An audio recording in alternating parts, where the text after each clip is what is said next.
Pemirsa dan pendengar rahmati Allah SWT, Alhamdulillah di pagi hari Jumat ini kita kembali diberi kesempatan dan kesehatan Allah SWT untuk melanjutkan pembahasan kita tentang faedah-faedah dari sejarah Islam.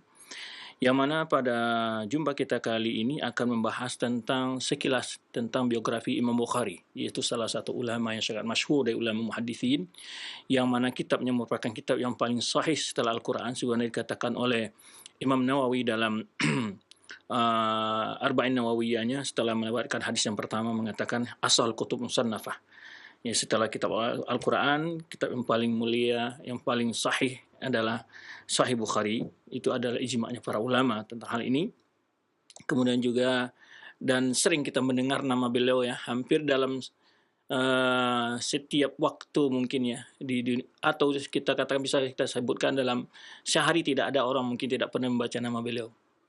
Ya, mulai dari nama Rasulullah SAW, para sahabat yang selalu telah meriwayatkan hadis, kemudian hadis-hadis tersebut dikumpulkan oleh Imam Bukhari, ya sekitar 5.000 sekian di dalam sahihnya, ya. Dan tentu setiap hari para ulama, para talabul ilmi, para duat, kaum muslimin selalu tidak luput dari mendengar ya hadis-hadis yang akan Imam Bukhari setiap hari dalam kehidupan mereka. Nah, sangat penting kiranya kita mengenal bagaimana beliau ini dan kehidupannya dan sejarah kehidupan beliau sekilas, ya, sehingga kita menambah rasa kecintaan kita kepada para ulama dan juga menumbuhkan rasa bagaimana kita ingin berqudwah dengan mereka, menteladani mereka. Ya. Imam Ibnu Katsir dalam Bidayah wa Nihayah menyebutkan bahwa beliau telah menulis salah satu biografi juga tentang Imam Bukhari ini ketika beliau mensyarah Sahih Bukhari.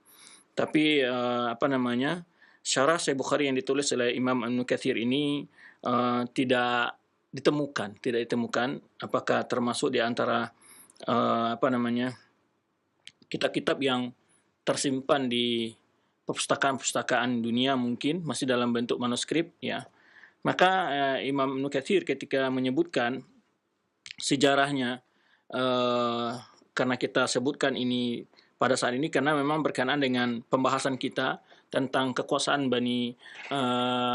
Khilafah Bani Abbasiyah yang masa pemerintahan Al-Mu'tamin Allah, ya, yang dimana dalam kekuasaannya meninggalnya Imam Bukhari dan beberapa imam lain dari penulis Kutubus Sittah, ya, Imam Muslim, ya, Tirmizi, kecuali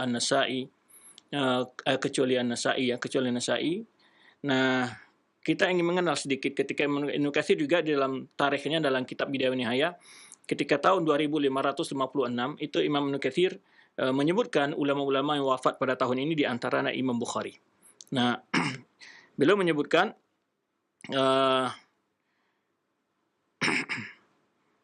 di sini di antara ulama-ulama yang wafat di tahun ini itu Imam Bukhari Sahihus Sahih. Waqad dzakarna lahu tarjamatan hafilatan. Jadi beliau Imam Katsir ini telah menyebutkan biografi yang lengkap, ya, hafilatan yang cukup luas gitulah ya, dalam fi awal syarhina as-sahihah. Jadi di dalam awal beliau mensyarahkan kitab Sahih Imam Bukhari ini. Ya, kemudian beliau menyebutkan linadzkur huna nubzatan, yang kita sebutkan secara ringkas sejarah tentang Imam Bukhari secara ringkas, kata beliau. Baik. Para penulis tentang biografi Imam Bukhari ini juga sudah banyak ya.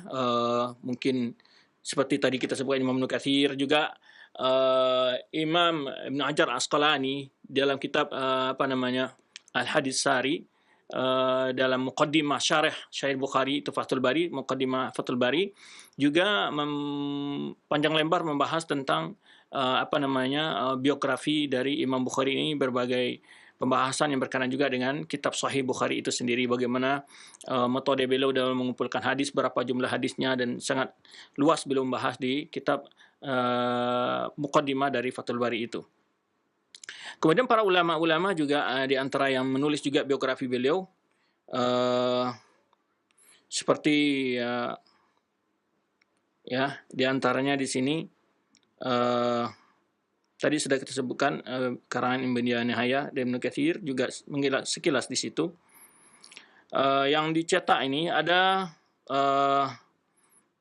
terjemah yang bisa diambil, yaitu Imam Zahabi itu terjemah Imam Bukhari karang Imam Zahabi. Ini juga ada. Kemudian juga karang dari Imam Bukhari juga tentang sirah Imam Bukhari, karang dari Al-Qasimi, ya. Kalau mutaya Hidayatus Sari karang li Siratil Bukhari karang Ibnu Hajar dalam mukadimahnya. Ini yang dikumpulkan dari mukadimah Syarah Fathul Bari. Kemudian juga tidak sebutkan tadi Tarjamah Bukhari yang ditulis oleh Imam Az-Zahabi. Kemudian juga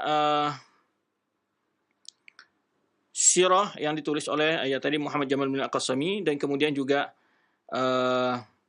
berapa ulama lain juga menulis tentang kalau kajian tentang Bukhari cukup banyak sekali ya. Cuman yang kita bahas di sini tentang biografi beliau sudah banyak juga para ulama yang menulisnya. Di antara bahasan yang kita dapat di sini pertama dari kitab karangan dari Sirah Imam Bukhari, yaitu Sayyidul Fuqaha wa Imam Muhaddisin, karangan dari Al-Alama Syekh Abdul Salam Mubarakfuri. Jadi Syekh Mubarakfuri menulis juga Sirah Imam Bukhari ini cukup panjang sekali, biografi beliau, termasuk juga tentang pengenalan tentang Sahih Bukhari itu. Ya, bagi para ustaz-ustaz yang mungkin juga butuh referensi, bisa merujuk karangan Mubarakfuri ini, sangat bagus sekali.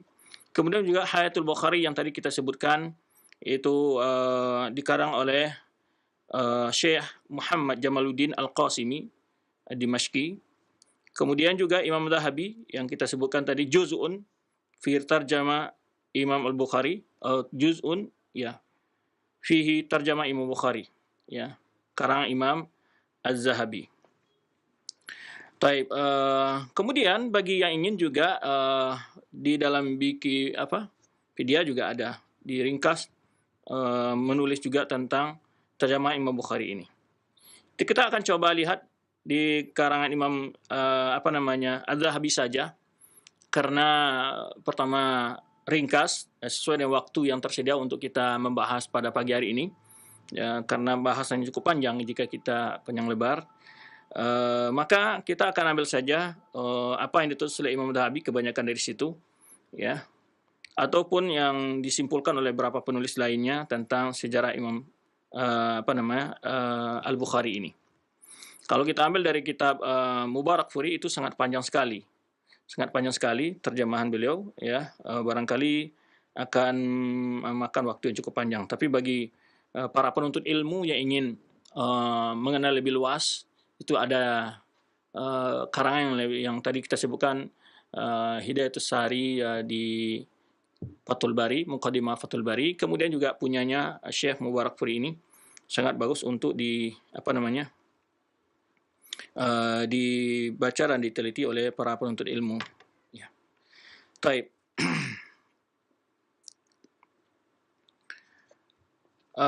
Mengenai nama beliau adalah Muhammad bin Ismail bin Ibrahim bin Mughirah Al-Bardisbah. Sebenarnya juga ini nasab ini juga disebutkan oleh Imam An-Nawawi dalam Arba'in Nawawi. Beliau ketika meriwayatkan hadis yang pertama dan diriwayatkan oleh Imam Muhaddisin. Nama beliau adalah Muhammad bin Ismail bin Ibrahim ibn al-Mughirah bin Bardisbah Al-Ju'fi Al-Bukhari. Al-Bukhari adalah nisbah kepada Bukhara, ya, daerah Turkistan. Dia ada di daerah Asia Kecil dan daerah yang dulu adalah bagian dari kekuasaan Uni Soviet itu. Al-Ju'fi adalah nama daripada penguasa saat itu yang kakeknya, ya, Al-Mughirah ini masuk Islam. Dia ada seorang penguasa, kemudian pindah ke asal dari kakeknya Bardisbah ini adalah keturunan Persia. Ya, kakeknya keturunan Persia, kemudian berpindah ke Bukhara, nama daerah Bukhara. Ya. Kemudian yang lebih banyak menyebutkan bahwa kakeknya yang Bardisbah ini asalnya dari keturunan Persia. Cuman ada ulama yang mengatakan bahwa ada mengatakan asalnya dari Arab, ada juga yang mengatakan asalnya dari Turki. Turki ini maksudnya bukan Turki negara Turki sekarang, tapi Turki yang pernah kita sebutkan dalam pelajaran kita, yaitu dari daerah-daerah yang sebut satu kebangsaan yang mana rumpun dengan Cina, Korea Selatan, itu mereka sebetulnya keturunan dari sebut dengan bangsa Mongol yang di sana keluar Genghis Khan dan seterusnya. Jadi bangsa itu disebut bangsa Turki. Taib, itu keringkasnya. Jadi berdisbah adalah yang lebih banyak disebutkan oleh para ulama asalnya adalah dari Persia. Kemudian jadi kemudian Al-Ju'fi ini adalah nisbah di wala. Wala maksudnya di dalam ilmu nasab ada namanya walaan. Seseorang yang masuk Islam kepada seseorang, dia untuk menisbahkan dirinya ke situ sebagai hubungan keislamannya. Ya, jadi Al-Ju'fi itu nama daripada penguasa waktu itu. Jadi disebutkan juga Al-Mughirah itu masuk Islam di atas pemimpin atau kepala suku, ya, atau dia dari daerah Bukhara itu yang kabilah disebut Al-Ju'fi. Maka disebutlah Imam Bukhari ke sana Al-Ju'fi Al-Bukhari gitu. Jadi karena beliau lahir di di daerah Bukhara ini itu pada tanggal 13 Syawal 13 Syawal di malam Jumat, ya, pada tahun 194 Hijriah. 294 Hijriah. Beliau lahir 294 Hijriah, ya, di daerah Ju'fi, di daerah Bukhara, ya, malam Jumat tanggal 13 Syawal. Taib. Ini tentang kelahiran beliau, ya. Kemudian adapun tentang kalau di jadi daerah Bukhara itu terdapat daerah Uzbekistan. Uzbekistan hari ini, ya. Hari ini disebut negara Uzbekistan. Kemudian kalau di secara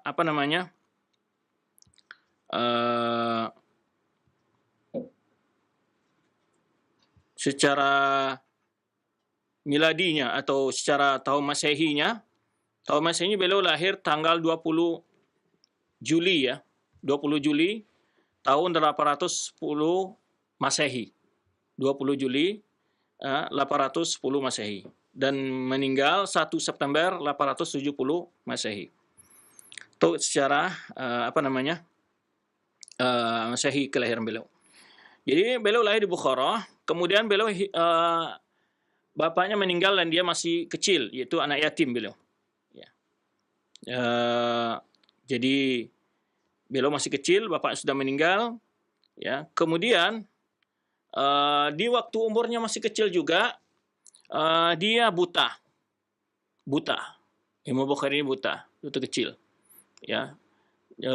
Sebelum umur 10 tahun dah, ya. Kemudian disebutkan dalam sejarah karena ibunya yang mendidik dia. Ibunya ini terkenal seorang wanita yang salihah. Jadi dia punya saudara Ahmad, 2 orang bersaudara, Ahmad dan Imam Muhammad bin Ismail bin Ibrahim bin Mughirah berbardisbah. Jadi waktu kecil itu dia buta. Dan ibunya sangat sedih, kemudian ibunya dikenal sebagai seorang yang soleh. Dan Imam Bukhari juga menyebutkan bahwa orang tuanya, ayahnya juga seorang orang alim juga, pernah bertemu dengan Imam Malik. Bahkan beliau menyebutkan bahwa bapaknya dapat meriwayatkan hadis dari Imam Malik. Jadi memang keluarganya sudah termasuk keluarga yang sibuk dengan ilmu, ya. Baitul ilmi lah istilahnya. Kemudian ibunya merawat bayinya dengan baik, kemudian dalam waktu kecil anaknya ini buta. Ibunya memohon kepada Allah Subhanahu wa taala agar Allah mengembalikan penglihatan anaknya. Disebutkan dalam sejarahnya bahwa setiap malam ibunya salat tahajud, menangis, selalu mohon kepada Allah agar Allah mengembalikan penglihatan anaknya ini. Lalu suatu kali, ya, ibunya memimpi dalam tidurnya, yaitu melihat itu Ibrahim alaihissalam. Jadi Ibrahim alaihissalam disebutkan. Lalu Ibrahim berkata kepada ibunya dalam mimpi itu, ya hadhihi qad raddallahu ala ibniki basarahu likasrati bukaiki wa likasrati du'aiki. Wahai wanita ini, Allah telah mengembalikan kepada anakmu penglihatannya, ya, karena begitu lamanya kamu menangis, banyaknya kamu menangis, dan begitu banyak kamu berdoa. Fa'asbaha wa qad raddallahu alaihi basarahu. Di pagi hari ketika ibunya bangun, bayinya sudah melek lagi, melihat. Satu keajaiban, suatu karamah dari ibunya. Satu karamah dari ibunya, ya, yang mana Imam Bukhari kembali bisa melihat. Ya, ini bentuk ya, salah satu faedah di sini ketika mendengar cerita-cerita orang soleh, tentu menggugah hati kita untuk yakin kepada pertolongan Allah Subhanahu wa taala. Dan begitu ikhlasnya doa seorang ibu terhadap anaknya, ya, bagaimana Allah berikan sebuah kemuliaan kepada ibunya untuk memberikan penglihatan anaknya. Jadi makanya di dalam mimpi itu ibunya melihat Nabi Ibrahim, katanya fara'at ummu Ibrahim alaihissalam fil manam. Jadi lalu disampaikan kepada ibunya oleh Nabi Ibrahim bahwa Allah telah mengalihkan penglihatan anakmu, ya, karena banyaknya kamu menangis dan banyaknya kamu berdoa. Jadi salah satu keagungan doa terdapat di sini, dan juga kesabaran, keikhlasan seorang ibu dalam mendidik bayinya, ya. Mubarak Furi panjang lebar juga membahas tentang bagaimana pendidikan seorang ibu terhadap anaknya. Ini salah satu dari hal yang kita sebutkan sebelumnya, faedah-faedah. Banyak sebagian anak-anak ketika orang tuanya meninggal, dia tidak terdidik oleh ibunya dengan baik. Dan kita sudah ceritakan juga ketika kita bercerita tentang Imam Syafi'i. Jadi banyak ulama-ulama yang lahir, yang besar dalam keadaan yatim, yang dia dibesarkan oleh ibunya, dan yang sangat berpengaruh dan pendidikannya adalah seorang ibunya. Ini luar biasa, ya. Maka disinilah pentingnya ya, para wanita itu belajar ilmu agama, ya, sehingga dia bisa mengendalikan dirinya dalam keadaan kondisi pun. Jadi ibunya nggak putus asa, biar suami sudah meninggal dia tidak putus asa, ya. Dan juga kita ceritakan waktu Imam Syafi'i, sehingga subhanallah, ya, kata kesolehan ibunya ini bukan hanya sekedar melihatkan mata anaknya saja, akan tetapi subhanallah anak menjadi seorang ulama besar yang dikenang dalam sepanjang masa. Bayangkan, dalam setiap hari tidak ada, mungkin tidak pernah disebut namanya, itu Imam Bukhari ini. Sungguh sangat bahagia dan beruntungnya seorang ibu, ya, memiliki anak seperti Imam Bukhari ini. Luar biasa, pahalanya luar biasa. Ya, berapa dia mendapat pahala ketika orang mengambil faedah dari kitab sahihnya ini. Subhanallah. Yang ibunya pasti selalu akan mendapat, ya, jeripaya dari anaknya yang soleh ini. Maka inilah hendaknya cita-cita seorang ibu terhadap anak. Ya, karena kalau ibu di zaman milenial ini banyak cita-citanya bukan menjadi anaknya sebagai orang yang berilmu, ya, tapi ingin menjadi anak yang miliarder, anak yang punya pekerjaan, yang punya penghasilan yang cukup dan seterusnya. Itu saja yang diimpikan oleh dia. Ya, ini suatu ibrah dan qudwah bagi orang tua. Dan juga keterbatasan di segi materi, keterbatasan itu bukanlah menghambat untuk mendapatkan pendidikan yang baik, untuk menjadi berhasil bagi seorang anak, ya. Seorang anak ketika dia hidup tidak punya orang tua, atau orang tuanya mungkin tidak mampu, itu bukan keterbatasan. Imam Bukhari juga dari hidup dan keadaan yatim, Imam Syafi'i yang pernah kita bahas juga hidup dan keadaan yatim, tapi menggegerkan dunia, bahasa orang sekarang, ya. Dengan istilahnya menggegerkan dunia keilmuannya, ya. Ya, ini luar biasa, cukup luar biasa. Jadi kita ketika bicara tentang biografi ini tidak sekedar mendengar cerita kagum, tetapi kita berupaya mengambil faedah-faedah dari perjuangan orang tua dalam mendidik anak yang utama di sini. Dan juga termasuk juga ke semangat yang tinggi dari seorang anak di dalam mencari ilmu. Subhanallah. Jadi dia tidak terpukau kondisi keluarganya yang berkekurangan, tidak membuat dia untuk mundur dalam mencari ilmu, ya. Tidak membuat dia mundur. Makanya di ilmu 10 tahun saja Imam Bukhari sudah hafal, ya, 70.000 hadis kalau nggak salah, ya. Coba bayangkan, dalam ilmu 10 tahun dia. Bahkan dalam ilmu 10 tahun dia sudah pernah mengoreksi gurunya ketika baca salah dalam menyebut nama rawi. Subhanallah, kecerdasan yang luar biasa. Tapi ini juga perlu kita ambil faedahnya begitu, bahwa Allah Subhanahu wa taala membela agama ini dengan berbagai cara. Ya, lahirnya ulama-ulama yang memiliki hafalan yang sangat ulung sekali, luar biasa. Ya, seperti Imam Syafi'i, Imam Malik, ya, Imam Ahmad yang berhafal ratusan ribu hadis dan seterusnya. Maka ini juga jaminan Allah. Bagaimana Allah menjaga agamanya ini, ya, menjaga sunnahnya. Lahirnya anak yang secerdas, ya Allah ciptakan seperti kecerdasan Imam Bukhari ini yang hafal, yaitu belum hafal 100.000 dari hadis yang sahih dan 200.000 dari hadis yang tidak sahih. Ya, coba bayangkan, ya, yang dihafal Imam. Taib. Ini masa kecil beliau. Kemudian sejak kecil Imam Bukhari ini sudah condong suka untuk mencari ilmu. Wa ma'al al-Bukhari ila talab al-ilmi wa hifdzil ahadits. Jadi dari kecil itu dia sudah suka ilmu dan suka menghafal hadis, ya. Dan saat itu maka dia dan kemudian belajar pada hal kutab. Kutab itu bahasa kita mungkin TPA ya. Sabiyan fa akhadha fi hifdzil Qur'an Karim. Ya, di awal dia menghafal Quran. Wa ummatal kutub al-mu'raf fi zamani. Kemudian juga menghafal kitab-kitab ini dikarang oleh para ulama, yaitu kitab Waqi' Ibnu Jarrah yang dihafal oleh Imam Bukhari saat itu, berapa kitab hadis ya. Hatta idza bala 10 min umrihi, pada umur 10 tahun dia mulai menghafal hadis ya. Kemudian juga belajar kepada ulama-ulama ya. Kemudian mulazamatul halaqatud durus ya, aktif dalam menghadiri berbagai kajian-kajian ya. Ubail idafa ila hifdzil hadis fa innahu kana harisan ala tamyizil ahadits as-sahihah min al-dha'ifah. Kemudian juga semangat yang tinggi untuk menghafal hadis-hadis ya, dan membedakan antara hadis-hadis yang sahih dan hadis yang dhaif. Mengenal berbagai sebab-sebab kelemahan hadis ya, mengerti tentang kondisi-kondisi para perawi hadis ya, dan seterusnya ilmu hadis ya. Kemudian dia hafal kitab Abdullah bin Mubarak, Waqi' bin Jarrah di umur 16 tahun. Jadi umur 16 tahun dia sudah hafal kitab Abdullah bin Mubarak dan kitab Waqi' bin Jarrah. Kemudian Wafitikal sana, jadi tahun 210 Hijriah itu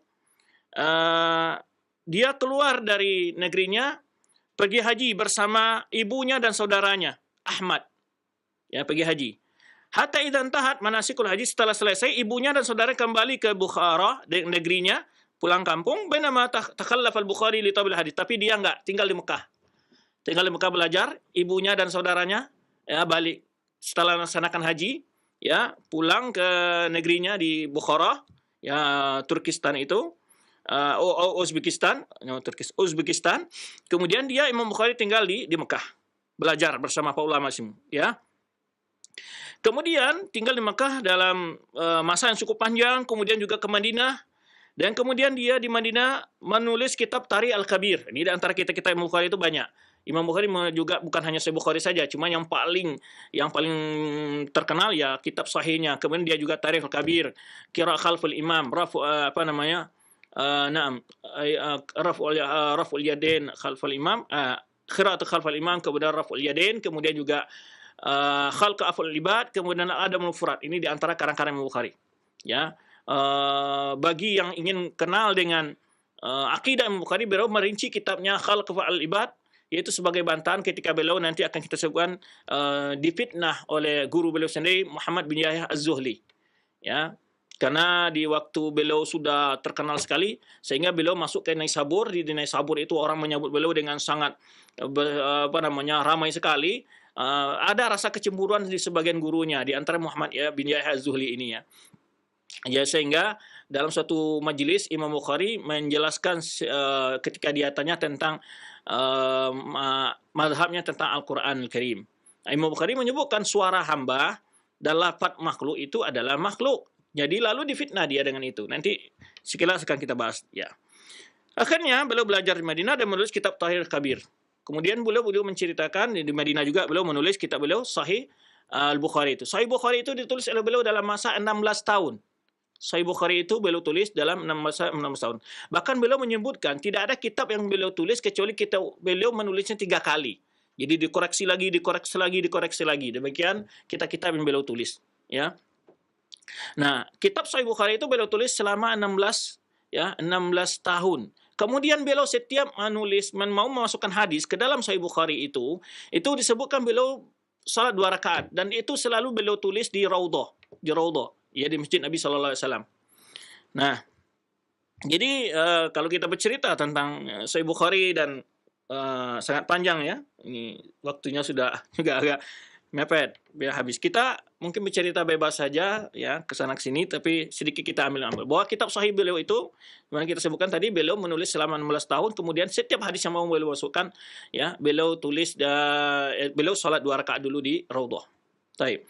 Kemudian juga disebutkan oleh teman-teman Imam Bukhari yang satu pondok bahasa kita sekarang yang sama-sama belajar sama beliau itu menyebutkan ya, bahwa hampir kadang-kadang Imam Bukhari itu 13 kali, 17 kali dalam semalam itu berdiri, hidupkan lampu, kemudian mencatat faedah-faedah. Jadi begitu. Jadi beliau umpamanya dalam teman-temannya tidur tapi dia ya kurang tidur kayak dalam masa ilmu ini. Sehingga dia sebagaimana dikaitkan juga Imam Syafi'i ketika bertemu ke Imam Malik ya kan. Jadi sampai pagi dia nggak tidur tapi dia memikirkan sebuah hadis yang dia ambil faedah-faedah di situ. Nah, Imam Bukhari ini juga begitu. Di temannya menghitung, kadang-kadang setelah ditulis tuh dipadamkan lagi lampunya gitu. Kalau kita kan dulu pakai lampu itu ya. Petromat, bukan petromat, yang lampu yang terbuat dari inilah biasa api dari minyak kalau dulu gitu ya. Jadi setiap bangun itu dalam malam beliau menulis faedah-faedah yang hadir dalam pikiran beliau ketika saat tidur atau saat beliau membaringkan dirinya gitu kan. Nah, ini bagaimana semangatnya Imam Bukhari yang perlu kita ambil di sini, baik bagi para duat, baik para ustadz, baik para thalabul ilmi adalah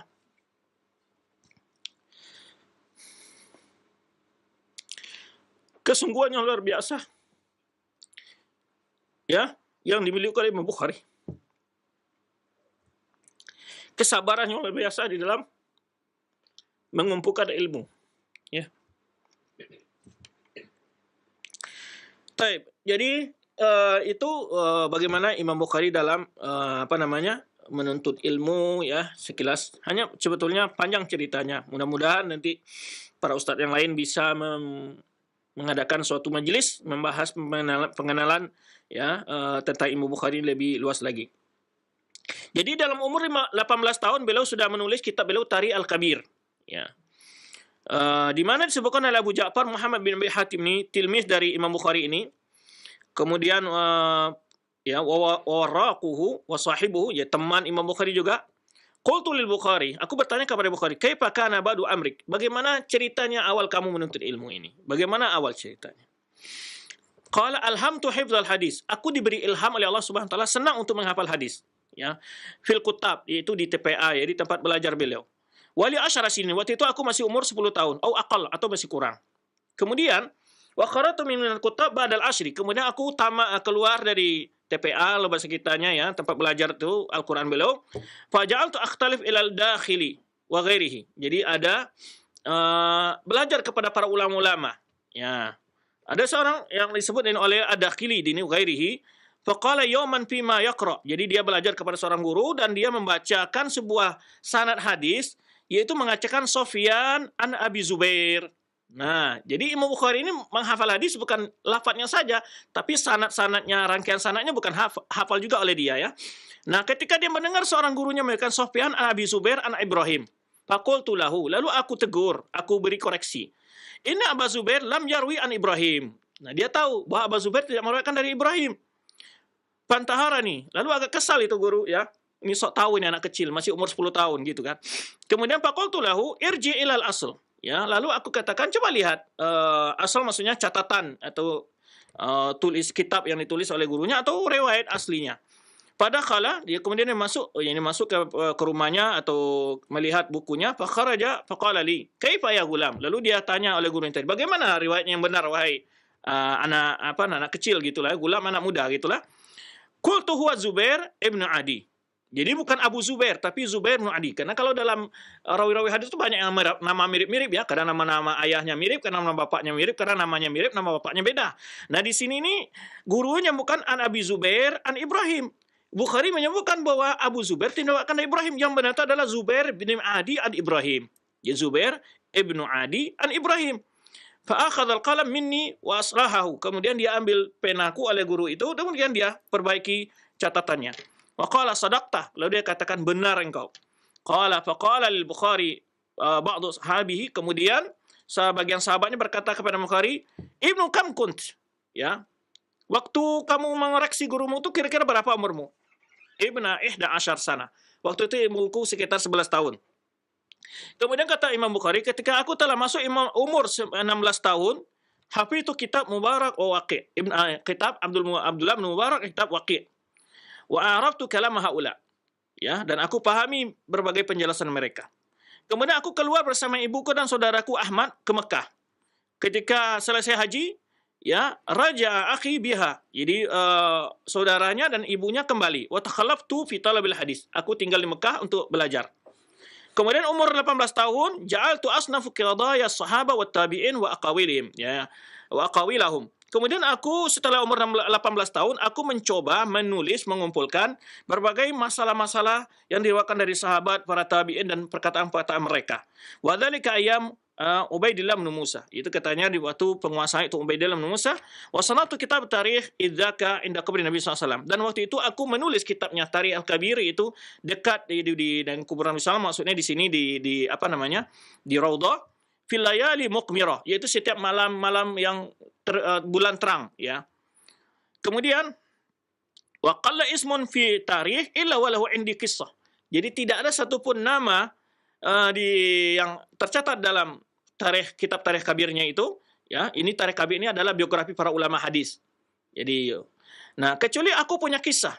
Illa anni karitu tatwil al-kitab. Tetapi aku tidak mau kitab itu terlalu panjang. Akhirnya banyak yang tidak disampaikan oleh kisah-kisahnya oleh Imam Bukhari dalam kitab Tarikh Kabirnya. Baik. Kemudian tidak ragukan bahwa Imam Bukhari melalang buana ke berbagai tempat, baik Syam, Mesir, ya, Hijaz, ya, daerah-daerah, kemudian apalagi Basra, Kufa, ya, Nisabur, Baghdad, ya, 18 kali beliau ke Baghdad. Itu beliau selalu bertemu dengan Imam Ahmad. Nah, kemudian, ya, Imam Bukhari ini telah melalang buana untuk berbagai kota-kota Islam untuk mencari ilmu, ya. Di antaranya mulai dari negerinya di Bukhara, kemudian belajar dengan ulama-ulama di sana, kemudian daerah-daerah sekitarnya, kemudian pergi ke Balakh daerah-daerah yang Moro, Warai, Wahra, wa Nisabur. Jadi karena awal marratin dakhala Nisabur 15 sana. Jadi waktu masuk ke Nisabur itu umurnya sekitar 15 tahun. Qal Hakim Nisabur, awal ma warra al-Bukhari Nisabur sana 900. Jadi awal dia Bukhari itu masuk ke kota Nisabur belajar itu umur pada tahun 209 Hijriah. Warada fil akhir sana 50 wa 100. Kemudian terakhir dia masuk lagi ke Nisabur pada tahun 250. Faqama bi khamsa sinin. Kemudian tinggal di sana 5 tahun, ya, yuhadditsu ala dawam, mengajar di situ tentang hadis, menyampaikan hadis. Kemudian juga berpindah ke Hijaz, ya, belajar Mekah, Madinah. Kemudian tinggal di Mekah, Madinah dalam masa yang cukup panjang. Kemudian, ya, belajar juga ke Irak, ya, Baghdad, Kufa, Basra, dan Syam, Damaskus, Wahims, dan Asqalan, dan seterusnya ke Mesir, ya. Nah, kemudian Khatib Baghdadi menyebutkan rahala fi talabil ilmi ila sairil muhaddis al-amsar. Imam Bukhari ini bahkan dia menyebutkan, ya, ada sekian guru, ya, atau puluhan ribu guru yang dipelajari, yang Imam Bukhari belajar bersama dia. Nanti akan disebutkan mungkin berapa jumlah gurunya dan murid-muridnya. Kemudian di sini sebutkan, Khatib Baghdadi menyebutkan di mana Imam Bukhari ini melalang buana, ya, atau kita berkelana menuntut ilmu berbagai para ahli-ahli hadis di berbagai kota Islam, di antara Khurasan, ya, dan Irak, kemudian Hijaz dan Syam dan Mesir, kata Khatib Baghdadi. Afwan, tadi saya sebutkan 8 kali, bukan 18 kali. Imam Bukhari menyebutkan dia masuk ke Baghdad sebanyak 8 kali, berulang-ulang gitu, ya. Kullu dzalika ujalis Ahmad bin Hanbal, dan dia langsung berguru pada Imam Ahmad bin Hanbal. Sebanyak 8 kali dia, ya, berulang-ulang datang ke Baghdad. Faqala li fi akhir ma wada'tuhu, di akhir perjumpaan dengan Imam Ahmad, ya, akhir berjumpa dengan Imam Ahmad, dia berkata kepada Imam Ahmad, Imam Bukhari, ya Aba Abdillah. Jadi Imam Ahmad berkata kepada Imam Bukhari, tatrukul ilma wan nasa wa tasiru ila Khurasan, ya. Engkau tinggalkan ini ulama-ulama dan ilmunya. Ketika dia keluar dari Baghdad kan kotanya ilmu, ya, kota ilmu, ulama-ulama besar banyak di sana. Engkau meninggalkan ilmu dan orang-orang alim di sini, dan engkau pergi ke Khurasan, kata Imam Ahmad. Kayaknya Imam Ahmad keberatan Bukhari keluar dari Baghdad. Kemudian Imam Bukhari melaqaitu aksar min alfi rajulin min ahli ilmi. Jadi beliau menyebutkan aku berjumpa dengan lebih daripada 1000 orang ulama, ya, dari Hijaz, Makkah, Madinah, Kufa, Basra, ya, Baghdad, Syam, Mesir, ya. Laqaitum qarratin qarnan ba'da qarn. Jadi berulang-ulang, ya, beliau, ya, berkali-kali berjumpa dari waktu ke waktu, ya. Kemudian wa hum mutawafiruna aktsar min 46 sana. Jadi kata beliau sekitar jalan menuntut ilmu beliau sekitar berapa? 46 tahun. Jadi kemudian beliau menyebutkan masuk ke Syam, Mesir, Wal Jazirah itu masing-masing 2 kali beliau ke sana. Basra 4 kali, ya. Kemudian Wabi Hijaz Sitata Awam itu 6 tahun. Walau sikam dakhaltu Kufa wa Baghdad. Aku enggak ingat berapa kali aku masuk Kufa dan Baghdad, kata beliau. Wa arada rihla ila Yaman liyasma min Abdul Razak As-San'ani. Dia pernah ingin untuk menuntut ilmu ke Yaman, ingin ketemu dengan Abdul Razak As-San'ani. Falam yuqaddir lahu dzalik, tapi enggak ditakdirkan. Kenapa? Karena waktu dia mau pergi ke Yaman berjumpa Abdul Razak As-San'ani, ini seorang ulama hadis, ya. Qala Abdul Fadl bin Muhammad bin Tahir Al-Maqdisi, qadima al-Bukhari bi Baghdad sana 10 wa 200 wa azama al-mudi ila Abdul Razak bil Yaman. Jadi dikisahkan sini oleh Al-Maqdisi, ya, bahwa Bukhari itu masuk ke Baghdad pada tahun 210 Hijriah dan ingin bertemu Abdul Razak ke Yaman. Lalu berjalannya bertemu dengan Yahya bin Ja'far al-Binkandi, ya. Fastakhbarahu, lalu ditanya, faqala mata Abdul Razak. Kemudian disebutkan Abdul Razak sudah meninggal. Waktu itu kan informasi sulit, ya. Kemudian summa tabayyana anhu lam yamut. Kemudian tahu-tahu dia belum meninggal. Fasami Bukhari hadis Abdul Razak, dan makanya Bukhari hanya mengambil hadis Abdul Razak melalui yaitu Yahya bin Ja'far tadi. Ini kisah dia bagaimana mengejar para ulama, melalang buana, ya, berkelana mencari ilmu. Kemudian tadi sudah kita jelaskan bahwa Imam Bukhari punya guru lebih daripada 1000 orang, ya. Bahkan Imam Bukhari sendiri menyebutkan, ya, dia mengatakan katabtu al-alfi wa samanina nafsan laisa fihim illa sahib hadis. Aku menulis, mengumpulkan hadis-hadis itu dari 1080 orang. Ya, 1080 orang. Ya, tidak ada kecuali di tengah mereka itu kecuali orang-orang yang ahli hadis, sahib hadis. Kemudian juga Imam Bukhari menyatakan dakhaltu balah fasaluni an amli alaihim likulli man kataba an liman katabtu anhu. Fa'alamtu alfa hadisin an alfi syaikhin. Jadi juga Bukhari masukkan ketika aku masuk ke Balah, satu daerah Balah namanya. Lalu di sana para penuntut ilmu meminta agar aku menimlakan kepada mereka hadis-hadis, maka aku imlakan kepada mereka itu sekitar 1000 hadis dari 1000 syekh, dari 1000 orang gurunya. Ya. Kemudian Imam Bukhari tidak merayakan semua hadis yang didengar dari gurunya, tetapi dia memilih, ya, syekh yang dia pilih, syekh yang siqah, ya, yang terpercaya. Kemudian pernah dia ditanya dengan sebuah hadis, ya Aba Fulan tarani audallis, ya, pernah dia di konfirmasi sebuah hadis kepada dia, apakah dia katakan, wahai Aba Fulan, apakah engkau mengira aku ini suka tadlis? Tadlis itu adalah memberikan sebuah riwayat atau hadis dengan ada sedikit perubahan dari nama rawi atau ada gambaran yang tidak jelas dari silsilah sanadnya. Taraktu ana 10,000 hadis, ya. Taraktu ana 10,000 hadis rajulin li fihi nazar. Jadi dia mengatakan aku tinggalkan sekitar 10.000 hadis. Jadi setiap orang, bagi orang-orang yang aku lihat dia itu tidak fihi nazar. Jadi fihi nazar ini bahasa yang digunakan untuk melihat ada catatan pada hadisnya. Wa taraktu mislahu aw aktsar minhu. Bahkan aku tinggalkan seperti dia itu, ya, yang setiap ulama-ulama yang dilihat hafalannya lemah lah, atau kemudian ada lain-lainnya cacat daripada sanad-sanadnya. Baik, di antara gurunya yang masyhur, bahkan Imam Bukhari sangat menghormati, ada Ali Al-Madini. Bahkan Imam Bukhari menyebutkan, aku tidak merasa diriku sangat mastakartu nafsi inda ahadi illa inda Ali Madini. Aku tidak merasa diriku ini sangat kecil di sisi siapapun kecuali di sisi Ali bin Al-Madini. Ya, Ali bin Al-Madini yang gurunya, dan juga Imam Ahmad gurunya, Ishaq bin Rahuya gurunya, Yahya bin Ma'in, wa Fadl bin Lukain, dan lain dari guru-gurunya yang masyhur, ya, dari atba' tabi'in. Ya, sebagian dia bertemu dengan atba' tabi'in. Dan kita tidak akan merinci begitu banyak guru-guru Imam Bukhari, dan kita lanjutkan, ya. Kemudian ini sudah 8, ya.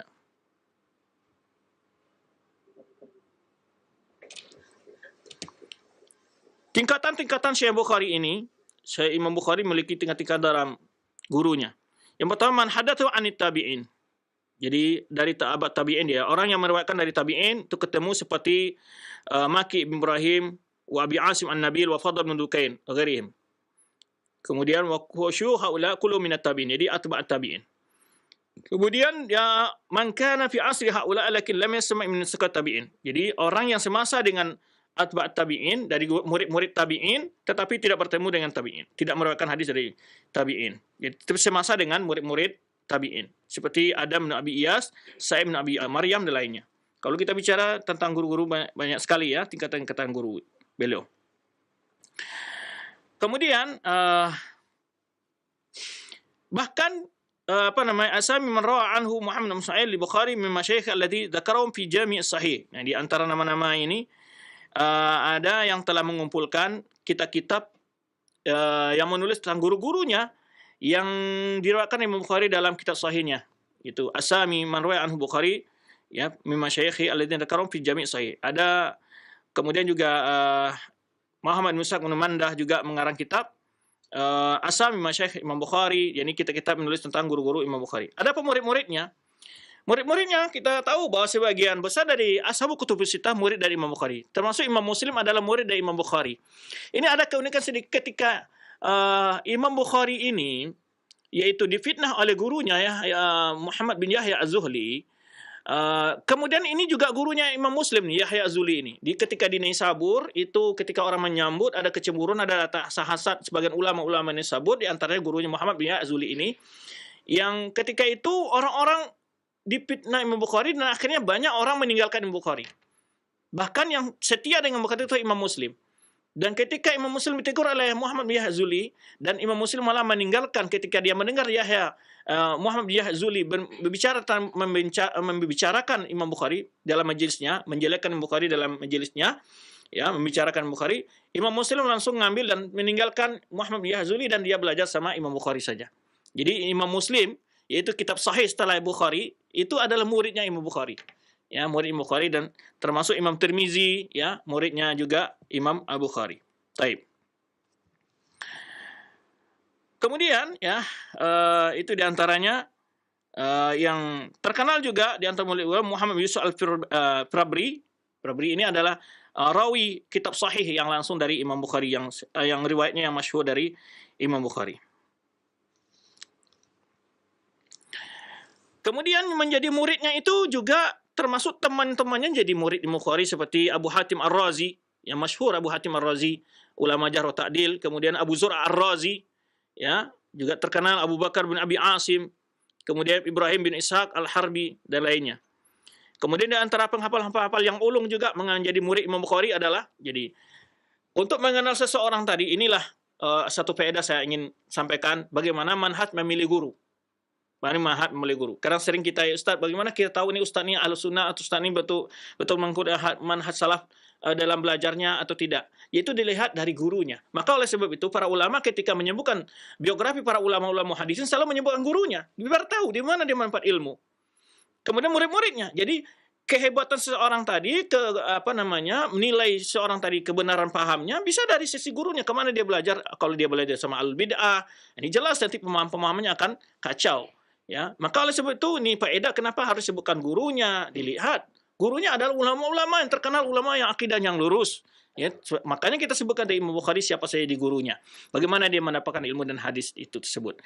Kemudian murid-muridnya lihat juga di antara guru itu dia menilai seseorang itu juga melihat muridnya yang terkenal seperti Imam Muslim itu muridnya Imam Bukhari. Jadi melihatkan bagaimana kedudukan Imam Bukhari sisi ilmunya, lihat lagi muridnya kan gitu. Makanya di antara menilai orang ini bagaimana ilmunya yang menghasilkan murid-murid yang juga pintar-pintar, yang bagus-bagus, itu yang alim. Nah, maka di antara murid itulah Imam Muslim, Ibnu Khuzaimah juga ini ulama hadis juga punya Sahih Ibnu Khuzaimah, dan ini di antara ulama dihitung dari ulama Syafi'i. Kemudian Abdurrahman An-Nasa'i, Imam Nasa'i, Sunan Nasa'i, ya. Kemudian Ahmad bin Salamah An-Naisaburi, Abu Isa Tirmizi, Imam Tirmizi, Sunan Tirmizi, ini murid Imam Bukhari juga, dan lainnya. Ibnu Abi Dunya yang masyhur juga, ya. Nah, kemudian Imam Al-Baghawi, ya. Kemudian beberapa ulama Husain Al-Qabbani, Yaqub bin Yusuf, kemudian juga Abul Qasim Al-Baghawi, dan beberapa ulama-ulama lainnya. Ini di antara murid-muridnya Imam Al-Bukhari. Taib. Wa hum aktsar min usaw qala an-Nawawi wa amal akhadhu an Bukhari fa aktsar min an yuhsaru. Imam Nawawi menyebutkan, ingin menyebutkan berapa murid Imam Bukhari enggak akan terhitung. Bahkan dalam satu majlis puluhan ribu hadir dalam majlis hadis. Ketika Imam Bukhari datang ke Naisabur, datang ke Bukhara, itu puluhan ribu orang datang belajar kepada Imam Bukhari. Jadi tidak terhitung banyak muridnya gitu. Adapun kitab-kitab karangannya sudah kita sebutkan tadi di antaranya, yaitu Sahih Bukhari yang jelas ya, Al-Jami' Sahih. Kemudian ini masyhur kitab beliau ini ya, yang tadi sudah kita sebutkan bagaimana proses beliau menulis, dan beliau menulis ini adalah kita berada di majelis suatu kali ya, sebab dia menulis ini apa? Jadi Imam Bukhari menyebutkan kuntu inda Ishaq bin Rahuyah. Aku waktu belajar ya di majelis Ishaq bin Rahuyah, dalam suatu riwayat ada orang ya temannya atau mungkin guru lain atau Ishaq bin Rahuyah sendiri yang berkata. Kalau sebagai riwayat ada menyebutkan ada seseorang berkata, seandainya kalian mau mengumpulkan hadis yang simpul gitu, yang ringkas-ringkas dalam sahih, hadis sahih semua, mengumpul semua hadis sahih semua, ya mukhtasaran, yuk tidak panjang gitu. Ya, kitab mukhtasar. Nah, ada yang menyebutkan ini perkataan Ishaq bin Rahuyah ini. Lau ja'altum kitaban mukhtasaran li sahih sunnah Rasulullah sallallahu alaihi wasallam, ya, faqa dzalika fi qalbi. Jadi sebuah ide. Nah, ini juga faedah lain. Jangan sungkan-sungkan menyampaikan ide di kapanpun dimanapun. Belum tahu ide antum itu ditangkap oleh seseorang lalu dia lakukan, antum dapat pahala. Karena Rasulullah SAW menyebutkan dalam hadisnya, adalu alal khair kafa'ilihi. Orang yang menunjukkan sebuah kebaikan lalu nanti pahalanya sama dengan orang yang melakukannya. Bayangkan kalau ini adalah ungkapan Ishaq bin Rahuyah kepada murid-muridnya, siapa di antara kalian yang siap mengumpulkan hadis-hadis yang ringkas ya dalam suatu kitab yang ringkas tentang hadis-hadis Rasulullah SAW. Lalu Imam Bukhari mengatakan, lalu rencana itu jatuh dalam hatiku. Rencana itu jatuh dalam hatiku. Ini juga seorang murid hendaknya ya jangan mensepelekan usulan guru-gurunya. Ya di sini ada faedah bagaimana seorang guru memberikan ide-ide kepada murid, kemudian seorang murid bagaimana juga menangkap ide seorang guru, ya kan? Subhanallah. Jadi memang kalau kita melihat bagaimana para ulama belajar dahulu ya, belajar bukan sekedar datang ya, kemudian selfie, kemudian cerita kiri kanan, habis itu makan-makan, habis ngaji makan, kemudian senda gurau, tidak begitu. Ya, ini kadang-kadang ilmu kita perlu agak diperbaiki lah. Ya, perbaiki lagi bagaimana kondisi kita belajar benar-benar belajar dengan serius ya, fokus. Maka sebab beliau menulis sahihnya ini, yang itu kitab yang paling sahih setelah Al-Quran ini, itu ada gara-gara diungkapkan oleh seorang gurunya. Nah, ini bayangkan pahala itu. Pahala yang didapat oleh seseorang mengatakan tadi, ya baik guru Ishaq bin Rahuyah atau lainnya mengatakan hal itu, tapi yang jelas orang yang mengeluarkan ide ini pasti sudah dapat pahala. Karena itu berkat idenya datang pikiran itu, ya sehingga dilakukan oleh Imam Bukhari. Subhanallah. Kemudian juga kita lihat bagaimana seorang murid yang cerdas langsung menangkap ide dari seorang guru dan dia lakukan. Nah. Kemudian disebut qad jama'a fihi Bukhari hawali. Jadi dalam Sahih Bukhari terkumpul sekitar hadis 7.593 hadis. Ya. Sebenarnya yang dihitung oleh menurut hitungan Muhammad Fuad bin Abdul Baqi. Taib. Dan kemudian ikhtara Imam Bukhari min baini 600,000 hadis yahfazuha. Jadi hadis yang 7.593 hadis ini itu diintisarikan oleh Imam Bukhari dari sekitar berapa? 600,000 hadis yang dihafal oleh Imam Bukhari itu disarikan oleh beliau. Bukan berarti beliau mengatakan semua hadis sahih dalam Sahih Bukhari, tidak. Cuma beliau mengumpulkan hadis-hadis sahih ya yang jami' dalam kitab yang ringkas, itu maksudnya. Jadi jangan pula dikatakan kalau nggak Sahih Bukhari nggak sahih, enggak. Bukan berarti Imam Bukhari mengumpulkan semua hadis sahih dalam kitabnya. Tapi yang dilakukan Bukhari adalah semua hadis dalam kitabnya hadis sahih. Tapi bukan berarti semua hadis sahih hanya dalam Sahih Bukhari, bukan begitu maksudnya. Karena ada juga kadang-kadang orang mengatakan, oh itu bukan hadis Bukhari. Nah, hadis sahih itu bukan hanya Sahih Bukhari saja. Tapi semua hadis dalam Sahih Bukhari itu sahih, iya. Tapi apakah hadis sahih itu hanya dalam Sahih Bukhari saja? Tidak. Ini perlu dipahami oleh kita ya. Ini juga jangan sampai salah, nanti ada orang-orang kadang-kadang, oh itu kan Tirmizi, itu kan tidak Sahih Bukhari ya. Hadis sahih itu bukan hanya dalam Sahih Bukhari saja. Hadis sahih itu dapat dalam banyak kitab-kitab ulama. Tetapi yang dimaksud para ulama, semua hadis dalam Sahih Bukhari itu adalah sepakat ulama adalah hadis sahih. Walaupun ada 10, ada sekitar itu ada yang ada sebagian ulama mencoba mengkritik ya. Dan tidak pula pun mendengar pada baru ini ada orang-orang mencoba menganggap Sahih Bukhari itu tidak valid, kesahihan semacam itu adalah orang-orang yang tidak punya kerjaan dan orang-orang yang tidak mengerti bagaimana syarat yang begitu sangat kuatnya ditentukan oleh Bukhari untuk memasukkan sebuah hadis dalam kitab sahihnya itu. Ini dalam kesempatan lain mungkin akan dibahas oleh para ustaz-ustaz lain insyaallah ya, bagaimana Imam Bukhari memilih apa syarat hadis yang bisa dimasukkan dalam hadis itu. Salah satu syarat mutlak yang dilakukan oleh Imam Bukhari untuk masukkan hadis ke dalam sahihnya itu adalah yaitu dengan al-mu'asara wal liqa itunya. Maksudnya apa? Jadi gurunya itu bukan sekadar satu masa saja. Tapi gurunya dan pasti murid itu meriwayatkan langsung dari gurunya. Jadi memang ketemu dan memang belajar. Jadi ittisalus sanad tidak cukup dengan semasa saja, tapi harus ada benar-benar liqa, bertemu dan belajar. Itu di antara ittisalus sanad ke syarat hadis yang mutlak. Kalau Imam Muslim satu syaratnya lebih kurang dari Bukhari itu di sini. Dia hanya mencukupkan al-mu'asara. Kalau sudah itu masa berarti mereka ketemu dan belajar. Nah itu. Baik, berikutnya ini tentang Sahih Bukhari sedikit kita sebutkan di situ ya. Dan tadi sudah kita sebutkan bagaimana Imam Bukhari memilih-milih hadis itu ya. Beliau sangat hati-hati dalam memasukkan riwayat yang akan dibutuhkan dalam syarat Sahih Bukhari itu. Jadi, maka kita sebutkan Imam Bukhari punya kitab namanya Adabul Mufrad. Nah, Adabul Mufrad ini Imam Bukhari berbeda syaratnya dengan Sahih Bukhari ini.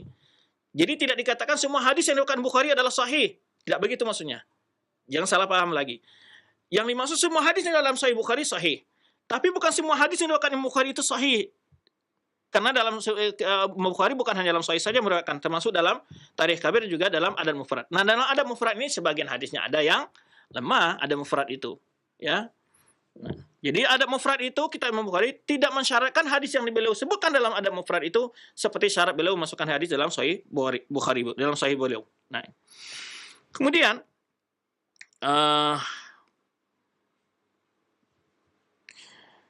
beliau menyebutkan di sini, yaitu beliau menyebutkan ayyakuna mu'asir liman yarwi anhu. Jadi syarat rawi yang meriwayatkan harus satu masa dan mendengar langsung, ya. Ishtarat ar-ru'ya was sama' ma'an, jadi melihat dan ketemu mendengar, ya. Kemudian wujub ittisaf rawi bi thiqah, ya, thiqah, adil, dabat, itqan, wara. Ini syarat-syarat Imam Bukhari. Baik. Kemudian وقرأ المؤرخون عن البخاري لما فرغ من تصنيف كتاب الصحيح عرضه على عدد من أكابر علماء عصره. Jadi setelah Imam Bukhari selesai menulis kitabnya ini, nah ini juga metode-metode ini yang perlu juga sebagai kita untuk menulis kitab-kitab para thalabul ilmi ya.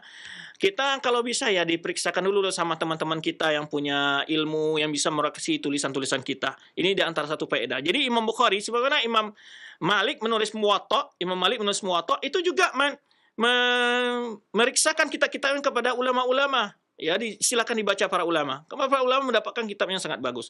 Nah, Imam Bukhari juga begitu. Setelah selesai, ya dalam masa 16 tahun beliau mengumpulkan hadis itu. Kemudian beliau juga setelah selesai, beliau meriksakan kitab-kitab pada guru-guru. Di antara Imam Ahmad, Ali Madini, Yahya bin Ma'in. Wa syahidu lahu bisihhati ma fihi minal hadis. Ulama-ulama jibal ini, yang ulama-ulama yang besar ini, Imam Ahmad, Yahya bin Ma'in, Ali Madini, itu mengatakan semua hadis-hadis ini mereka akui sahihnya dalam kitab yang telah dikumpulkan oleh Imam Bukhari tersebut. Jadi ini manhaj Imam Bukhari, bukan sahih menurut Bukhari saja sebetulnya hadis itu.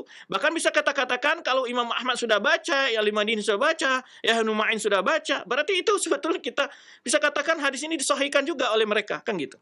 Karena mereka telah meriksa kitab Imam Sahih Bukhari tersebut dan mereka syahidul lahu bi sihhati ma fi minal hadis. Ya, semua mereka mengakui hadis yang terdapat dalam sahih. Ya. Kemudian di antaranya disebutkan bahwa Abu Ja'far Al-Uqaili berkata, "Lamma alafa al-Bukhari kitabahu fi sahih al-hadis, aradu ala Ali Madini wa Ibnu Ma'in wa Ahmad bin Hanbal wa ghairihim." Jadi tatkala Imam Bukhari menulis kitab sahihnya, yaitu Imam Bukhari ini meriksakan kitabnya itu kepada Ali Madini, Yahya bin Ma'in dan Imam Ahmad dan lain-lainnya, famtahanuhu. Lalu mereka mencoba menguji Imam Bukhari. Fakallamahum. Lalu dijawab oleh Imam Bukhari, qala lahu kitabuka sahihin illa arba'ata hadis. Jadi di antara mereka ada yang mengatakan kitab ini hadisnya semua sahih kecuali 4 hadis saja. Nah, qala al-Uqaili wa qawlu fiha al-Bukhari wa hiya sahihah. Sebetulnya yang benar pendapat yang 4 hadis yang dicatat oleh para ulama itu yang tidak sahih, sebetulnya kata Uqaili, ya ini juga ulama hadis yang menulis biografi tentang ulama-ulama hadis ya. Ya, ada kitabnya Uqaili menulis kitab namanya Ad-Du'afa, orang-orang yang lemah riwayatnya. Nah, dia berkata, sebetulnya 4 hadis itu al-qawlu fiha, yang benar pendapatnya adalah pendapat Bukhari tentang kesahihan hadis itu. Ya. Summa talaqatul ummah ba'dahum biqabul bi'tibar asal kutub ba'dal Qur'an al-Karim. Kemudian kitab Bukhari itu ya diakui oleh para ulama, diterima oleh para umat, merupakan kitab yang sahih setelah Al-Qur'an, yang paling sahih setelah Al-Qur'an. Wa aqbal ulama ala kitab al-jami', ulama ya mempelajarinya, mensyarahnya ya. Oleh sebab itu berkata Muhammad Yusuf Al-Banuri mengatakan adahal kasyamsi fi kabadis sama balaga aqsal qabul wal majd was sana, di mana kitab Sahih Bukhari ini itu melalang buana ke mana-mana, dikaji di mana-mana, yang menjadikan kitab yang sangat digandrungi para ulama untuk dikaji dan disyarah. Ya, tidak sedikit syarah. Ya, tapi syarah yang termasyhur dari Sahih Bukhari ini itu di antaranya Fathul Bari, kemudian juga Umdatul Qari ya, dan berapa syarah-syarah lainnya. Baik. Kemudian itu diantara tentang pengenalan kitab Sahih beliau sekilas ya. Kalau kita ingin cerita juga tentang bagaimana kehebatan hafalan Imam Bukhari ini, diceritakan oleh Khatib Baghdadi dan para ulama, dan Ibnu Katsir juga menyebutkan beliau ini diuji oleh para ulama setiap datang ke beberapa kota. Di antaranya pernah di Baghdad, yaitu 10 ulama, ada 100 hadis diacak oleh ulama Baghdad. Mereka ingin menguji hafalan Bukhari ini. Ya, 100 hadis diacak. Sanadnya, matanya dibolak-balik, sanadnya dibolak-balik, kemudian dicampur aduk. Hadis Syam dimasukkan ke Mesir, Mesir ke Madinah.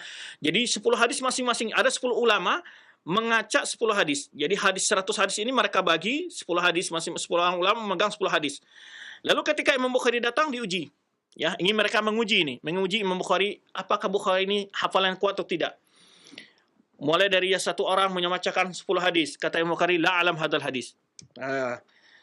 Kemudian ada lagi yang kedua, yang ketiga, sampai 10 orang, semua Imam Bukhari mengatakan hadis-hadis yang mereka bacakan tidak diketahui oleh Imam Bukhari. Lalu ulama menjelaskan, bukan berarti Imam Bukhari tidak tahu. Kalau orang tidak punya ilmu hadis, dia akan katakan, oh Imam Bukhari ini nggak punya hafalan. Bukan begitu maksudnya. Hadis-hadis yang kalian bacakan, saya tidak temukan sanadnya begitu, atau saya tidak temukan sanadnya begitu dan matanya begitu. Itu maksud Imam Bukhari. Itu nggak pernah saya kenal hadis ini. Lalu setelah itu Imam Bukhari bagaimana? Imam Bukhari mencoba mengurai hadis yang 100 tadi, beliau pindahkan sanad ini ke matan ini, beliau temukan matan masing-masing dengan sanad masing-masing. Kata Bukhari, hadis kamu yang kamu bacakan tadi, itu sanadnya dibaca oleh fulan, ini sanadnya begini. Hadis yang kamu bacakan tadi, sanadnya dibawakan oleh fulan. Sanad hadisnya itu, ini matanya dibacakan oleh fulan. Dikumpulkan kembalikan oleh Bukhari semua hadis yang diacak 100 tadi ke sanad masing-masing, ke matanya masing-masing. Ya, sehingga kembali hadis itu sebagai riwayat yang benar. Akhirnya di situ di antara ulama tadi sangat kagum dengan Imam Bukhari tentang hafalan Imam Bukhari tersebut. Ini betul-betul ahli. 100 hadis diuji, ya, diacak sanad matanya oleh ulama 10 orang ini. Kemudian juga pernah diuji oleh Bukhara. Imam Ibnu Katsir dalam Bidayah juga menceritakan beliau diuji. Di antara ada ratusan ulama menguji beliau pernah di Bukhara. Ini disebutkan oleh Imam Ibnu Katsir, ya, dalam tarikhnya Bidayah Nihayah. Jadi beliau ini karena sekian masyhurnya hafalannya, ya setiap kota itu kadang-kadang mencoba mengujinya. Yang paling masyhur riwayatnya menguji beliau adalah tentang riwayat tadi yang disebut oleh Khatib Baghdadi, beliau dicoba dites hafalannya oleh 10 orang ulama dengan mengacak 100 hadis. Baik. Kemudian kitab lain Adab Mufrad, ini kitab yang bicara tentang akhlak, ya. Hadis-hadis berbicara tentang akhlak. Jadi kitab Adab Mufrad. Kemudian tadi yang kita sebut raful yadain fi shalah. Ini qurratul ainain bi raful yadain fi shalah. Jadi ini beliau berbicara tentang yaitu riwayat hadis yang bicarakan tentang boleh mengangkat 2 tangan dalam salat adalah sunnah yang ditetapkan, itu maksudnya. Kemudian juga kita belajar qiraah khalfal imam, ya. Ini juga beliau membantah syubhat-syubhat dan orang yang tentang baca dan macam imam, tentang baca dan bantahan terhadap orang-orang yang menyanggah hal tersebut. Kemudian tarikh tadi yang sudah kita bahas, Tarikh Al-Kabir, itu kitab beliau yang kemudian dari Tarikh Al-Awsat, kemudian juga Tarikh Al-Saghir. Ini tarikh-tarikh karangan dari Imam Bukhari, karang-karang dari Imam Bukhari. Kemudian Ad-Du'afa As-Saghir, ya. Tetapi yang termasyhur kitab-kitab beliau tadi yang sebutkan Al-Qira'ah Khalfal Imam, Raf'ul Yadain, ya. Kemudian juga ada Mufrad, kemudian Tarikh Kabir karena Sahih Imam Bukhari. Ini di antara karang-karangan yang masyhur. Dan kemudian yang masyhur lagi dalam akidah yaitu Khalqu Af'al Ibad. Khalqu Af'al Ibad ini adalah jawaban terhadap tuduhan beliau dalam masalah akidah dan beliau jawab di sana. Bagi kalau orang ada baru-baru ini juga sempat viral, ada orang mencoba mengatakan Imam Bukhari mentakwil masalah wajah. Ya, sebetulnya itu tidak ditakwil Imam Bukhari dalam ayat Al-Qasas dan lainnya yang mereka sebar itu viralkan. Akan tetapi itu orang yang memahami maksud dari ungkapan Bukhari itu yang keliru. Dan kalau ingin tahu tentang akidah Imam Bukhari bisa dibaca kitab Tauhid di akhir kitab Sahih Bukhari atau kitab Khalful Ibad. Di situ beliau membantah akidah Asy'ariyah, membantah akidah-akidah yang lainnya. Ya. Karena beliau di situ mengimani semua sifat-sifat Allah tanpa menyerupakan dengan Allah Subhanahu wa taala. Mengimani semua sifat Allah SWT tanpa menyerupakan sifat-sifat Allah dengan sifat makhluknya. Jadi beliau mengingkari itu mazhab Jahmiyah, mazhab Mu'tazilah, ya, beliau bantah dalam kitab Khalq Af'al Ibad. Baik. Kemudian itu di antara kitab-kitab yang beliau tulis. Apakah mazhab fikih Imam Bukhari? Ini juga banyak. Para ulama mengatakan Imam Bukhari itu tidak memiliki mazhab tersendiri. Mazhab beliau adalah mazhab al-hadis. Karena dalam mazhab, dalam memahami nusus agama ini, mazhab fikih para mujtahidin yang masyhur ada 4. Walaupun ada mazhab lainnya sebetulnya, tapi yang masyhur adalah mazhab Imam Abu Hanifah, mazhab Imam Malik, mazhab Imam Syafi'i, dan mazhabnya pengikut dari Imam Ahmad. Tapi ada lagi mazhab muhaditsin namanya, fiqhus sunnah yang muhaditsin di antara Imam Bukhari.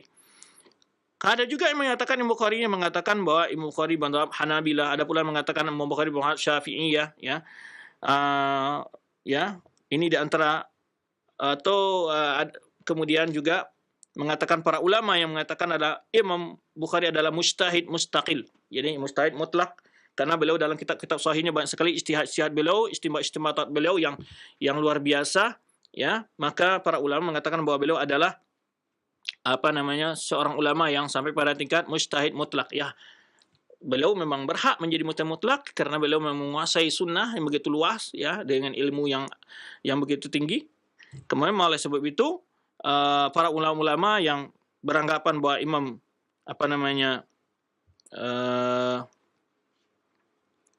bahwa Imam Bukhari ini adalah mujtahid mutlak adalah diungkapkan oleh para ulama-ulama di antara Imam Zahabi, ya.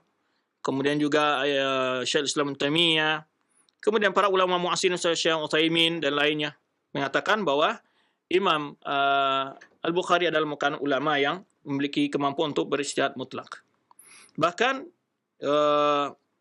Ishaq Nur Yabsa mengatakan kalau seandainya Muhammad bin Sa'id, seandainya Imam Bukhari hidup di zaman Hasan, di zaman tabi'in, lahtajan nas ilai, sungguh orang akan butuh kepadanya. Maksudnya akan belajar kepadanya. Karena lima rifati bil hadis wal fiqh. Karena begitu dalam ilmunya tentang hadis dan fiqh. Kemudian juga Qutaibah bin Sa'id mengatakan juga, ya, ini di antara guru-guru beliau, ya. Jalastu fuqaha wal ubbad waz zuhad. Jadi aku pernah berjumpa dengan para ahli fikih, fuqaha, para ahli ibadah, dan orang zuhud.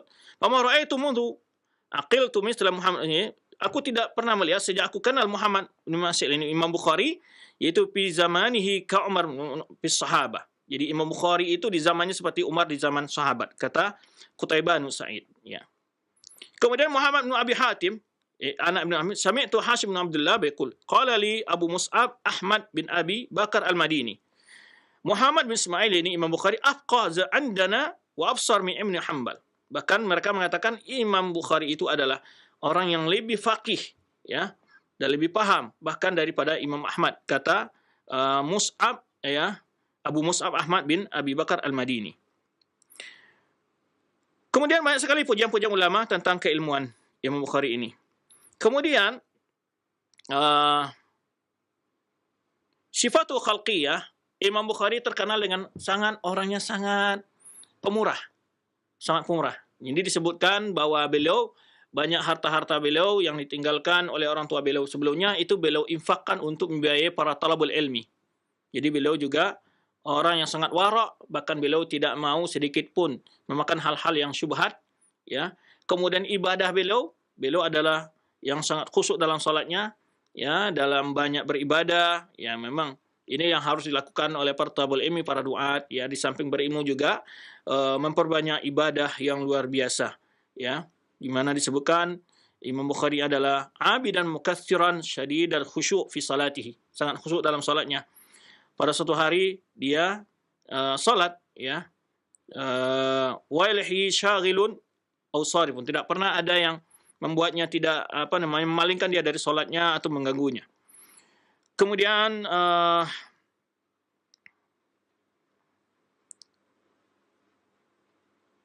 ya, pernah dia sedang salat, disebutkan di sini digigit oleh zambur. Zambur ini kalau kita mungkin kalajengking, ya, kalajengking. Dan beliau tidak merasa kecuali setelah selesai salat. Demikian khusyuknya beliau dalam salatnya. Bahkan sahabatnya bertanya, kenapa engkau tidak merasa tadi? Dia mengatakan, aku sedang membaca surat, yang surat itu sangat aku sedang asyik memahaminya, sehingga dia tidak merasakan apa yang dia alami ketika disengat oleh kelenjang tersebut. Maka disebutkan oleh dia, faqala kuntu fi suratin ahbabtu an atamma. Aku membaca surat yang aku ingin mentamatkannya atau menyelesaikannya. Baik. Kemudian Imam Bukhari juga disebutkan bahwa hampir setiap hari Ramadan, kalau bulan Ramadan, bahkan setiap hari beliau bisa khatam Al-Quran. Ya, demikian memang berbeda sekali, ya. Berkatakan As-Subki menyebutkan kan Al-Bukhari yaktimul Quran kula yawmin naharan wa yaqra fil lail inda sahar. Jadi disebutkan di sini hampir setiap hari Imam Bukhari itu khatam Al-Quran. Ya, subhanallah. Ya, di ibadah-ibadah yang luar biasa yang dilakukan oleh para ulama, mereka bukan hanya sekadar ilmu saja. Kemudian waraknya luar biasa, ya, Imam Bukhari ini, di mana sangat hati-hati dalam setiap harta yang mau diambil, harta yang mau dimakan, ya, tidak mau, ya, mengambil perkara-perkara yang ada dalam syubhat. Jadi meninggalkan syubhat adalah sikap warak yang harus dimiliki oleh seseorang dalam beragama, dalam kehidupannya ini. Ya, masih panjang sebetulnya waktu membatasi kita. Kisah terakhir yang ingin kita sebutkan tadi, kisah fitnah beliau adalah ketika beliau difitnah oleh gurunya di Naisabur, Muhammad bin Yahya Az-Zuhli, dituduh mengatakan Al-Quran itu adalah lafaz makhluk, ya, lafzu bil Quran makhluk, dituduh demikian. Padahal Imam Bukhari menyebutkan maksudnya adalah lafaz yang ketika makhluk membaca Al-Quran itu ada suara makhluk, itu yang dimaksud Imam Bukhari. Jadi perbuatan makhluk adalah makhluk. Itu yang bukan maksudnya adalah yang dilafatkan oleh Al-Quran. Karena Imam Ahmad mengatakan, barang siapa mengatakan Al-Quran lafzi bil Quran makhluk, itu adalah Jahmi, kata Imam Ahmad. Nah, penafsiran Imam Ahmad ini dibawa ke dalam ungkapan Bukhari yang dipelintir oleh orang-orang. Sehingga akhirnya Imam Bukhari dikucilkan gara-gara dianggap menyelisihi akidah Ahlussunnah wal Jamaah. Lalu inilah yang menyebabkan beliau mengarang kitab beliau Khalqu Af'al Ibad, yaitu makhluknya perbuatan makhluk, ya. Kemudian setelah beliau dikucilkan, beliau pindah ke Bukhara. Di Bukhara ini, beliau diminta oleh gubernur atau pemimpinnya untuk mengajarkan hadis-hadis ke anaknya, ke rumahnya.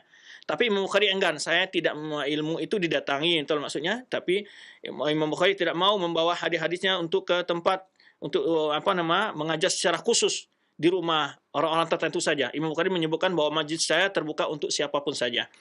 Nah, atas keberatannya itu kayaknya pemimpinnya ini agak sedikit kecewa, ya. Akhirnya setelah itu datang pula kabar dari Muhammad bin Az-Zuhli tentang fitnah ini sampai kepada dia, dan akhirnya Imam Bukhari juga diusir dari Bukhara. Kemudian dia pindah kepada satu tempat dekat dari Bukhara juga, ya. Kemudian setelah itu beliau sakit dan meninggal pada yaitu tanggal 1 Syawal, yaitu saat hari raya Idul Fitri tahun 256 Hijriah, ya. Beliau disalatkan setelah zuhur, salatnya dikuburkan setelah zuhur. Jadi itulah kisah singkat dari Imam Bukhari, di mana beliau wafat pada tanggal 1 Syawal tahun 256 Hijriah di Samarkand, ya. Dari Samarkand, daerah yang berdekatan dengan daerah beliau tempat dilahirkan, itu di Bukhara. Pujian-pujian ulama sangat banyak kepada beliau, ya, tidak mungkin kita bahas lagi karena waktu yang batasi. Demikian Wallahu a'lam bishawab. Sekarang kita kembalikan kepada akh mandu kita dari studio 2 Cilengsi. Wallahu a'lam bishawab. Nah, Ustaz, barakallahu fikum wa jazakallahu khairan. Terima kasih atas nasihat serta ilmu yang bermanfaat yang telah disampaikan kepada kami di kesempatan pagi hari ini. Semoga Allah senantiasa menimpakan